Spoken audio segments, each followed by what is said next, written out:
unlike the consonants, which you are now familiar with based on what the course content says, can actually not be described in clearly perceived features. What do I mean by that?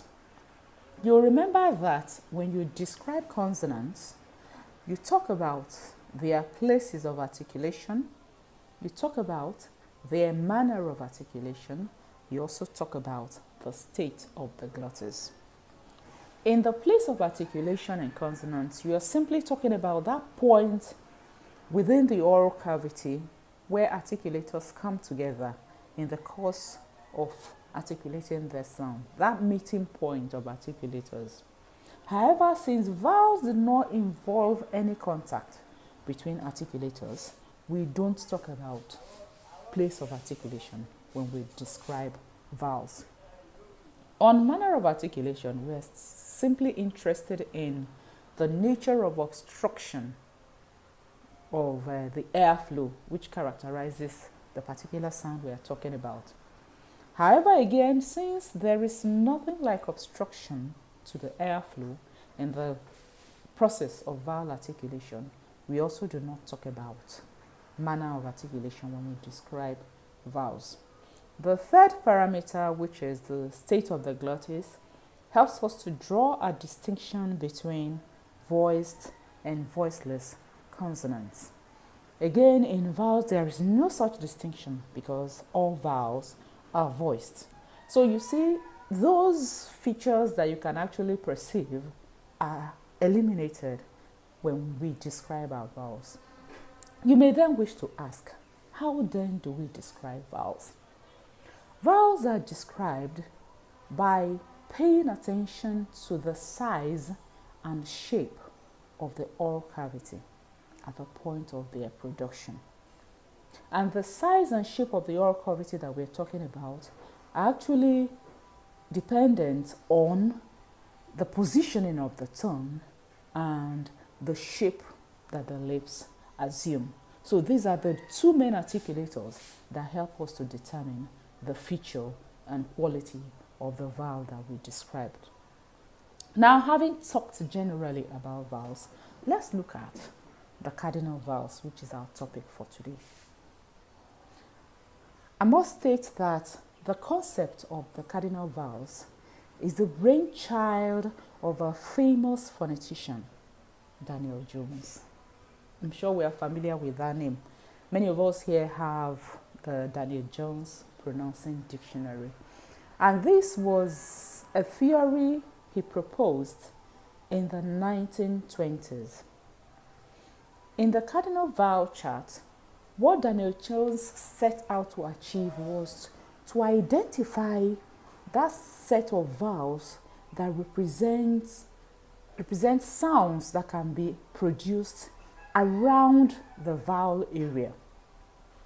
Now he looked at it that there are possible points within the oral cavity where the vowel, points which cover where the vowel can be produced. Looking at them vertically and horizontally. What do I mean by vertically? If we say that the oral cavity in the course of production of vowel is shaped by the positioning of the tongue, then we're talking about how high or how low the tongue is placed. That is the vertical dimension to this vowel area. Then, if we also talk about the tongue being raised and lowered, we will also talk about the horizontal dimension, which looks at how the advancement, the level of advancements, whether the tongue is thrust forward or retracted. So, by noting these extreme points of raising and lowering of the tongue or thrusting forward and retraction, he identified what we call the vowel area, which is captured in a vowel quadrilateral. This quadrilateral has been uploaded in the materials that are already available to you on this course, but we're going to still use it to demonstrate what we mean by the cardinal vowels. So this quadrilateral is still a theoretical concept, a theoretical diagram that captures the vowels that are articulated when the tongue is raised highest and thrust forward, that's the highest point where we pronounce the sound E. E. You see, the tongue is raised and advanced. When you lower the tongue as if it's in a resting position and still thrust it forward, you have ah, ah. Looking at the difference between the level of my tongue in E and ah, you get that difference on the vertical range. Of course, in between the two, you can still get two cardinal vowels. You have E, A, A. If you try pronouncing these four sounds, you will see that as you go down, the tongue is lowered and the mouth is widened. E, A, A. You see? So, based on this now, the E, which is highest, is said to be a high sound, high. And of course, because the lips are also not really open at the point of pronouncing E, we also say it is a closed sound. So it can be high or close. E, A, A. So A, by implication, will also be a low sound or an open sound. It is low because the tongue is in a resting position. It is open because the lips are wide open. This is just talking about those ones that I produced when my tongue was thrust forward. But you can still have the tongue retracted and raised or lowered. Watch what happens when I say oo, o, ah. I'll take it again. Ooh, oh, ah. Here you still have me starting from a very high point, but now my tongue is retracted, but it's still raised. When I say ooh, goes down a bit when I say oh, again when I say oh, and by the time I say ah, it's open and low, yet retracted. So we have the 8 cardinal vowels. As I said, this chart was uploaded in the material available to you, but I have a replication of it here. You can see the front vowels are those ones that are produced when the tongue is thrust forward. E, A, A. All these are front vowels. The back ones are the ones that are produced when the tongue is retracted. Ooh, oh, ah. Now you can also practice and see exactly why this description is a very good reference point for our languages. Now let me say something. These cardinal vowels are not English vowels. In fact, they are not vowels of any language.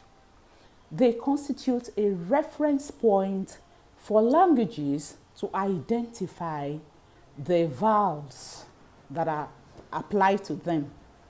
In fact, you'll see that the sounds that we have there are at the periphery. They are peripheral sounds because they mark extreme positions. By the time we get to English vowels, you see that English vowels are actually located within the quadrilateral and not at the extreme. And it's in recognition of this that we identified a number of features in the cardinal vowels as posted in the material available to you. For instance, we said that the particular vowels that are listed in the chart we looked at now, which are the primary cardinal vowels, are just 8 in number. At another level, we'll be looking at secondary cardinal vowels. But here, let's just look at the primary cardinal vowels. They are just 8 in number. And because they do not belong to any language, they are said to be universal. They are universal because they are not vowels of any language. Another point we made was that they are peripheral. Of course, you have seen that they are located outside the chart at extreme points. So they are peripheral, they're not located within the charts. And they are also auditorily equidistant. They are auditorily equidistant because what it takes you to transit from E to A is what it takes you from A to is what it takes you from to R. Okay, so they are auditorily equidistant. The positions that they occupy, they are on equal position, the distance from each one to another. And again, they constitute a reference point for other languages.